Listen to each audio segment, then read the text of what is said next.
প্রিয় দর্শক, সংবাদপত্রে বাংলাদেশ অনুষ্ঠান থেকে আমি রেজানুর রহমান আপনাদেরকে স্বাগত জানাচ্ছি। বিভিন্ন জাতীয় দৈনিকে প্রকাশিত খবরের বিশ্লেষণ নিয়ে আমাদের আজকের এই অনুষ্ঠানে অতিথি হিসেবে উপস্থিত আছেন কবি সাংবাদিক মাহবুব হাসান। স্বাগত আপনাকে অনুষ্ঠানে। পত্রপত্রিকায় প্রকাশিত কয়েকটা গুরুত্বপূর্ণ শিরোনাম পড়ে শোনাই আপনাকে আমি, তারপর আমরা আলোচনায় যেতে চাই। প্রথম আলো, জাতীয় বাজেটের শতকরা 15 স্বাস্থ্যে রাখার প্রস্তাব। খালেদা জিয়া ফিরছেন আজ, নেতাকর্মীদের হাতে থাকবে পতাকা। সংস্কারে সময় দেওয়ার পক্ষে নির্বাচনের চাপ দেবে না ডিক্যাব টকে ইউর রাষ্ট্রদূত। দৈনিক যুগান্তর, পলাতক আওয়ামী গডফাদারদের নানা অপতৎপরতা, বড় নাশকতার আশঙ্কা। সাংবাদিক হয়রানিতে জেল জরিমানা, অধ্যাদেশের খসড়া। খালেদা জিয়া দেশে ফিরছেন আজ, দেশনেত্রীকে বরণে প্রস্তুত নেতা কর্মীরা। দৈনিক সমকাল, সচিবালয়ের নন ক্যাডার কর্মকর্তাদের মাঠ পর্যায়ে পাঠাতে বিধিমালা হচ্ছে। প্রাথমিক স্বাস্থ্যসেবা শতভাগ বিনামূল্যে। কালের কণ্ঠ, প্রশ্নবিদ্ধ মামলা, নেপথ্যে বাণিজ্য। বিনামূল্যে শতকরা 20% অতি দরিদ্রদের জন্য স্বাস্থ্যসেবার প্রস্তাব। খালেদা জিয়া ফিরছেন আজ, ঢাকার পথে পথে অভ্যর্থনা। মানবজমিন, আবেগঘন ফেরা, খালেদা জিয়া জুবাইদার জন্য সমন্বিত নিরাপত্তা প্রস্তুত ফিরোজা ও মাহবুব ভবনে। বাংলাদেশ প্রতিদিন, বাড়ছেই বিতর্কের মামলা, জনজোয়ারে ফিরছেন খালেদা। কালবেলা শিরোনাম, 16 বছরে 300 কোটি টাকার ভর্তি বাণিজ্য, মতিঝিল আইডিয়াল। বিনামূল্যে দিতে হবে প্রাথমিক স্বাস্থ্যসেবা। হিথ্রো বিমানবন্দরে আবেগঘন পরিবেশ, বিদায় জানালেন তারেক রহমান, দেশের পথে খালেদা জিয়া। খবরের কাগজ, অভিনব কৌশলে স্বর্ণ চোরাচালান। খালেদা জিয়া আজ দেশে ফিরছেন, সাজরব উৎফুল্ল বিএনপি। ডাক্তারদের উপহার দিতে পারবে না ওষুধ কোম্পানি, স্বাস্থ্য সংস্কার কমিশনের প্রতিবেদনের সুপারিশ। দৈনিক করতোয়া, খালেদা জিয়া ফিরছেন আজ। আমার দেশ, জুলাই গণহত্যায় জড়িতদের বিচার দেখতে চায় ইইউ। দেশ রূপান্তর, খালেদা জিয়া ফিরছেন আজ, প্রাথমিক স্বাস্থ্যসেবা মৌলিক অধিকার ঘোষণার সুপারিশ। আমাদের সময়, প্রাথমিক চিকিৎসা ফ্রি, রোগী দেখতে হবে 10 মিনিট। খালেদা জিয়া ফিরছেন আজ। সময়ের আলো, সংবিধান সংস্কারে বড় দলগুলোর অনৈক্য, দরিদ্রদের বিনামূল্যে স্বাস্থ্যসেবার প্রস্তাব। ইনকেলাব, শেয়ার বাজারে আস্থার সংকট, খালেদা জিয়ার অপেক্ষায় বাংলাদেশ। দৈনিক জনকণ্ঠ, খালেদা জিয়া ফিরছেন আজ। স্বায়ত্তশাসিত হেলথ সার্ভিস গঠনের সুপারিশ, প্রধান উপদেষ্টার কাছে স্বাস্থ্য কাজ সংস্কার কমিশনের প্রতিবেদন হস্তান্তর। শিরোনাম শুনলেন, স্বাস্থ্য সংস্কার কমিশনের প্রতিবেদন আছে, কিন্তু সবচেয়ে আনন্দের যে খবরটি, বিএনপির চেয়ারপারসন বেগম খালেদা জিয়া 4 মাস চিকিৎসার পরে লন্ডন থেকে ঢাকায় ফিরছেন, এবং এটা নিয়ে যে একটা আনন্দঘন পরিবেশ, অপেক্ষা কখন আসবেন, কর্মীদের যে অবস্থা, সবকিছু মিলিয়ে আপনার একটু অনুভূতি জানতে চাই। চমৎকার। এই জন্য বলছি যে উনি অসুস্থ ছিলেন, দেশে থাকতে বাইরে যেতে চেয়েছিলেন চিকিৎসার জন্য, কিন্তু বিগত সরকার সেটা অনুমোদন করেননি।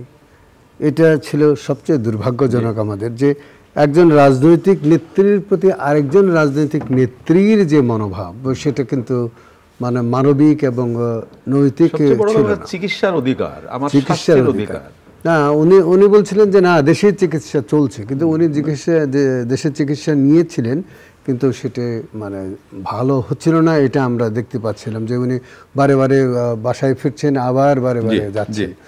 তো প্রথম থেকেই বলা হচ্ছিল যে এটা উন্নত ভালো চিকিৎসার জন্য বাইরে যেতে পারলে, যে নিয়ে গেলে ভালো হবেন, এবং সেটা তো প্রমাণিত আছে, তাই না? 4 মাসে উনি চিকিৎসা নিয়েই মানে স্টেবল হয়েছেন, এবং ভালোভাবে। এই বয়সে স্টেবল থাকা খুবই মানে কষ্টকর, সেখানে উনি ভালো আছেন এবং উনি ফিরে আসছেন আজ। এটা এই যে দেশে প্রত্যাবর্তন করছেন, এর আনন্দই কিন্তু আজকে আমরা দেখতে পাচ্ছি মানে জনগণের মধ্যে এবং ওই রাজনৈতিক দলের নেতাকর্মীদের ভিতরে। শুধু এটা এক ধরনের আশা এবং প্রতীকী বিষয় যে খালেদা জিয়াকে যদি আপনি একজন নেত্রী হিসেবে কেবল কল্পনা করেন, বিএনপির নয়, একজন রাজনৈতিক নেতৃত্ব হিসেবে, জনগণের নেত্রী হিসেবে, তাহলে কিন্তু এটা শুভ আমি মনে করি যে এর পরবর্তী পর্যায়ে যে কোনো নেতা যদি অসুস্থ হন, কেউ তার প্রয়োজনে তাকে বিদেশে পাঠানো উচিত গভর্নমেন্টের তরফ থেকেই, বাধা নয়।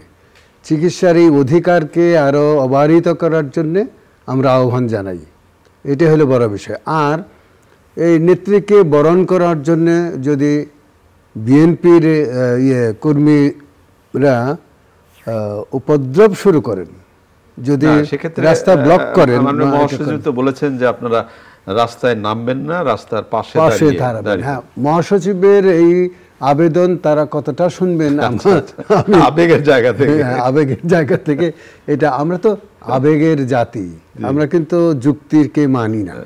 হ্যাঁ, আবেগ আমাদের এতটাই, আমাদের সমস্ত কিছুই কিন্তু ডিরেলড হয় আবেগের জন্য। আপনি নিশ্চয়ই খেয়াল করেছেন যে এর সাথে আরো একটি খবর আছে যে দীর্ঘ 16 বছর পরে জুবাইদা রহমান উনি ফিরছেন। দুই পুত্রবধূকে সাথে নিয়ে আসছেন উনি, এবং আর কিছুক্ষণ পরেই বিমানবন্দরে নামবেন। তো এই যে জুবাইদা রহমানকে নিয়েও বিএনপির কর্মীদের মধ্যে একটা উৎফুল্ল, একটা আশা, এবং শোনা যাচ্ছে তিনি হয়তো রাজনীতিতে জড়িয়ে যাবেন। কি মনে হয়? তো জড়াতেই পারেন, একটা পলিটিক্যাল পার্টির মানে এই নেতাদের ইয়েরা উত্তরসূরি হিসেবে পুত্রবধূ হতে পারে, কন্যা হতে পারে, তাই না? আমরা তো দেখেছি আমাদের উপমহাদেশে কিন্তু এই নজির আছে। হ্যাঁ, এই নজির আছে। এত জুবাইদা রহমান যদি রাজনীতিতে আসেন তাতে আমি অবাক হব না, তাই না? আর সুশিক্ষিতা মহিলা, তো উনি আসতেই রাজনৈতিক পরিবারের ঐতিহ্য আছে। এখন তারেক রহমান ফিরলে তো আর উনি হয়তো অতটা স্পেস পাবেন না। তারেক রহমান ফিরলে উনি হয়তো মানে অবসরে না গেলেও পার্শ্ব চরিত্র হিসেবে সময় বলে দেবে। আমরা স্বাস্থ্যের কথা বলছিলাম, চিকিৎসার কথা বলছিলাম। আমার ব্যক্তিগতভাবে মনে হয় যে আমি দেশের নাগরিক, একটা স্বাধীন দেশে কেন বাইরে চিকিৎসা করতে যাব? মাঝে মাঝে এই প্রশ্নটা আমার আসে যে আমার দেশের চিকিৎসা ব্যবস্থা কেন সেরকম হয় না। চিকিৎসার ক্ষেত্রে সংস্কার কমিশনের রিপোর্ট গতকাল প্রকাশ হয়েছে, এবং প্রাথমিক স্বাস্থ্যসেবা শতভাগ বিনামূল্যের কথা বলা হয়েছে, এবং যেখানে বলা হচ্ছে যে প্রাথমিক স্বাস্থ্য সেবাকে মৌলিক অধিকার হিসেবে অন্তর্ভুক্ত করতে হবে, সরকারি হাসপাতালের সেবা বিকেল 5টা পর্যন্ত রাখতে হবে, এবং কমপক্ষে 10 মিনিট একজন রুগীকে সেবা দেওয়ার ব্যবস্থাপত্র পরীক্ষা নিরীক্ষা করার চেষ্টা করবে, এবং এইভাবে অনেকগুলো সংস্কার করার কথা বলা হচ্ছে। যেমন বেসরকারি হাসপাতালে সেবা মূল্য বেঁধে দেওয়ার প্রস্তাবও করা হয়েছে, এবং ডাক্তারদের উপহার দিতে পারবেন না ওষুধ কোম্পানির লোকজন। তো সবকিছু মিলিয়ে ভালো ভালো কথা। কি ভালো ভালো কথা তো আমরা অতীতেও দেখেছি।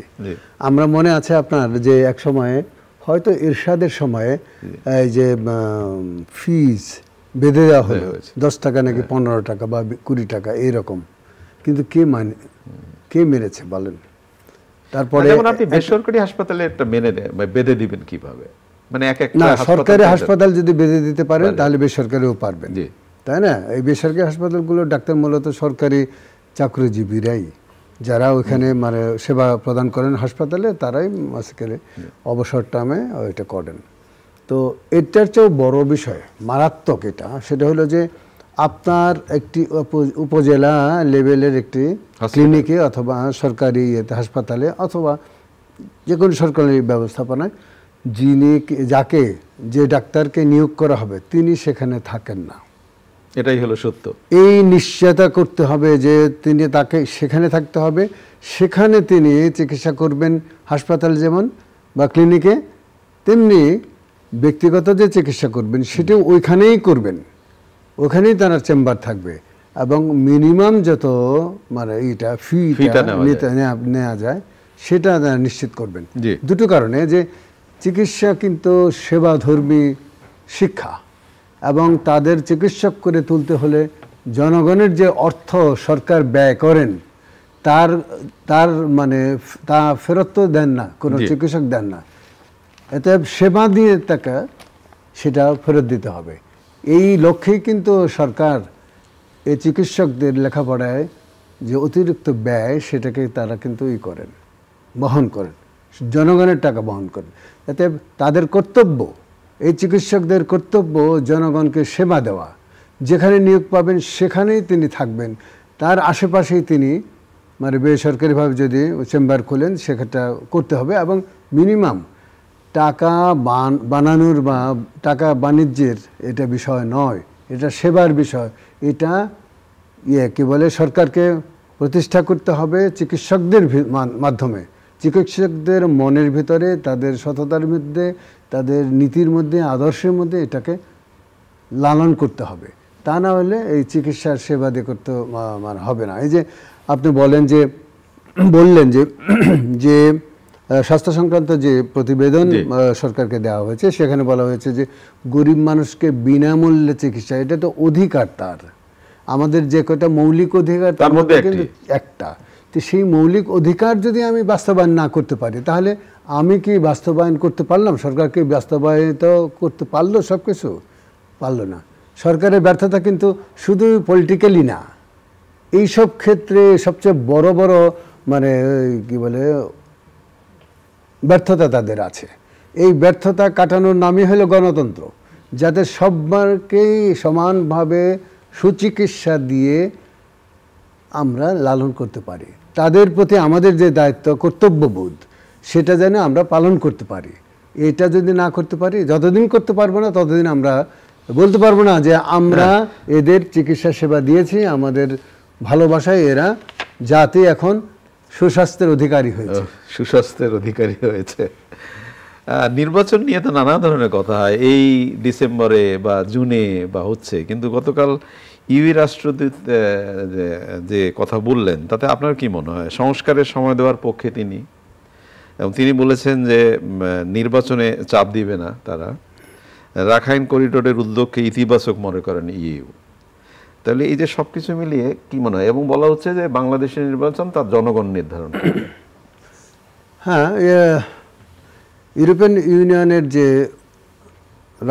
রাষ্ট্রদূত তিনি, মানে 27টি কান্ট্রির তিনি রাষ্ট্রদূত, তো এটা একটা বড় শক্তি নিঃসন্দেহে।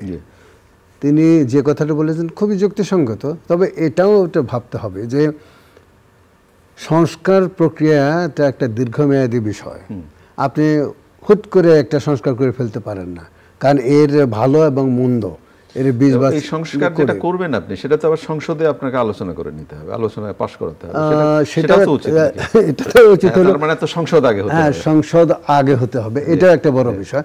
যদি আমরা এই প্রক্রিয়াকে এইভাবে বিবেচনা করি, গণতান্ত্রিক প্রক্রিয়ার ভিতর দিয়ে যদি কামনা করি, তাহলে এটাই সত্য যে আগে আপনার নির্বাচনটা হলে তারা, আপনি যে সংস্কারগুলো এই সরকার যেটা করে গেল সেটা তারা ওখানে পাশ করে মানে করবেন, এটা একটা ভালো লক্ষণ, নিঃসন্দেহে ভালো, আমি এটা মনে করি। তবে অনেকে তার আগে কিন্তু আমাদের নির্বাচন কমিশন যেটা, তাকে সংস্কৃত করা উচিত। আমরা কিন্তু পুরনো স্টাইলেই কিন্তু এবারও নির্বাচন কমিশনারদের নিয়োগ পেয়েছি, তাই না? এটাকে একটা আইনানুগ মানে সাংবিধানিক পন্থার ভিতর দিয়ে কাঠামো তৈরি করে যদি আনা যায়, আমি দাবি করব এবং আমরা বলবো যে জনগণের তরফ থেকে আমরা বলবো যে আগামী সংসদে এই আইনটি তারা করবেন, এই নির্বাচন সংক্রান্ত।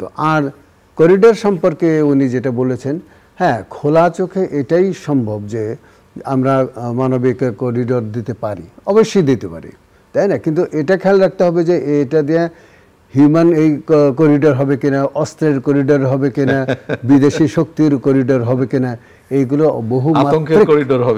বহুমাত্রিক সমস্যা হতে পারে। একেবারে শেষের দিকে আমরা একটা ছোট্ট প্রসঙ্গ তুলতে চাই, অনেক বড় জিনিস।